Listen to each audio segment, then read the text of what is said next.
Waiting on YouTube. All right. Hello, world. I'm Jack Heald, your friendly neighborhood patriarch. Today is Friday, January the 24th, 2020. Let's have a conversation.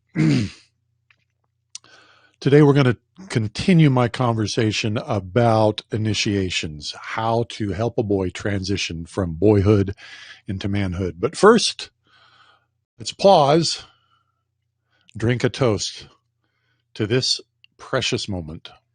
It's good to be alive.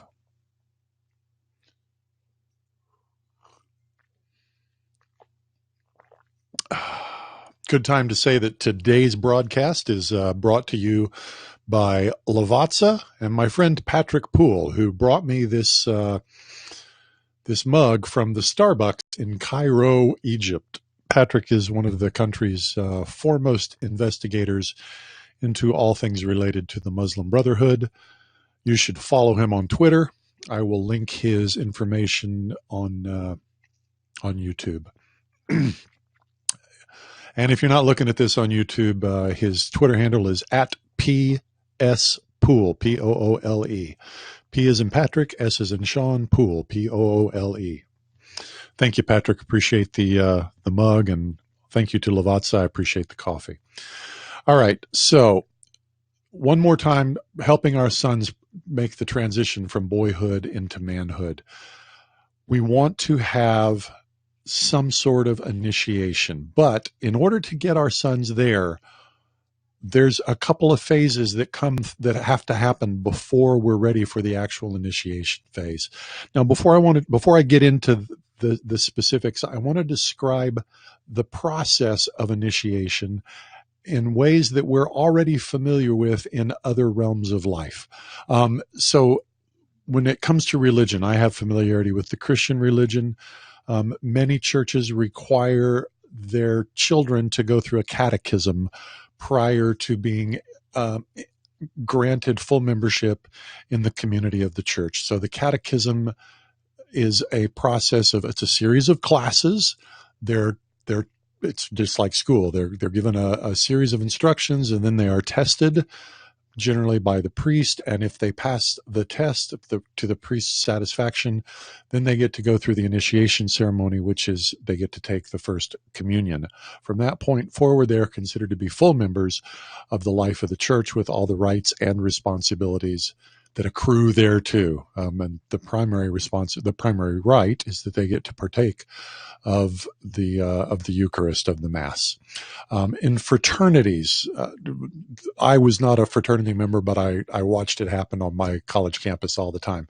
Same three phases. There's an education phase where the pledge is put through his paces to see if there are things that he will or will not do, and he's taught how to be a member of the fraternity in good standing. Then there is a testing phase, generally known as Hell Week.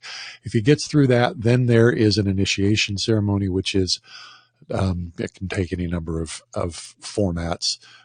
If you're entering into a profession like nursing, you're pinned. If you're entering into a fraternity, you may get a pin, learn the secret handshake, whatever.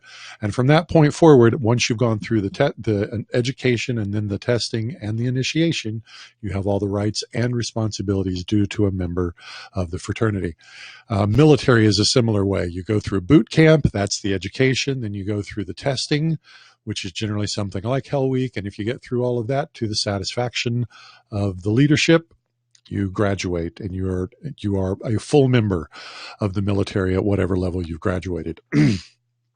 And finally, the thing that we're most familiar with, school. In order to graduate from high school or college, you go through education, and then you go through testing. And if you make it through all of that to the satisfaction of your teachers, then you go through a ceremony of graduation, where in college you get to move your tassel from one side to the other. Graduate school, you get another tassel. And however high you go, it depends on the clothing that you wear.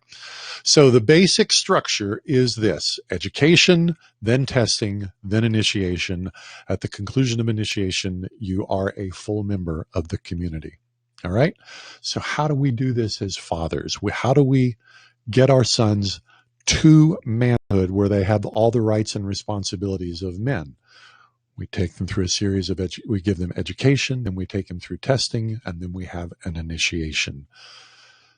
Now, the education is obviously the most important thing here. So you're going to be preparing your son in all these areas. Physically, you're going to prepare him that he's going to have changes that occur in his body physically.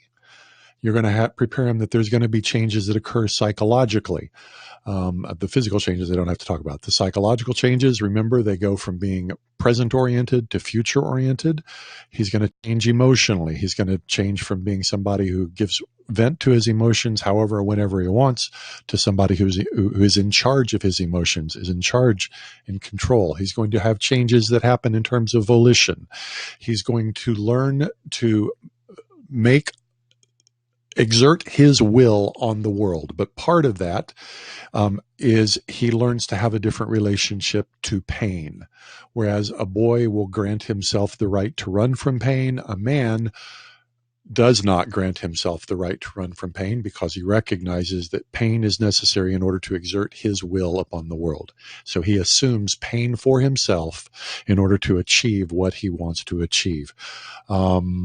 Appetite. Obviously, a boy has a different relationship to his appetites than a man does. A boy gives vent to his appetites. A man learns that his appetites must be under his control. So all of those areas, you're going to be educating your son in how to be a man. We don't expect our students to pass the test the first time we give them the education. We continue to work with them. But there's going to come a time when you realize that your son is ready to be fully tested in the areas of the physical, the emotional, the psychological, the volitional, the appetite. And you're going to prepare tests for him. And as he passes those tests, well, it's going to be time for graduation. So you may need a single graduation ceremony. You may need multiple graduation ceremonies as your son demonstrates mastery over each area of his life that makes him a man rather than a boy. I would recommend that you find 2 or 3 of your closest male friends and get together and create a ceremony of graduation where you welcome the boy into the fellowship, into your fellowship of men, with all the rights and responsibilities that accrue there too. I'm not going to give you ideas beyond that because the type of community that you're a part of is going to dictate the type of graduations that you have. Go online, look up male initiation ceremonies, and you'll get lots of ideas. So I look forward to hearing from you. I'm Jack Heald, your friendly neighborhood patriarch, and we will talk to you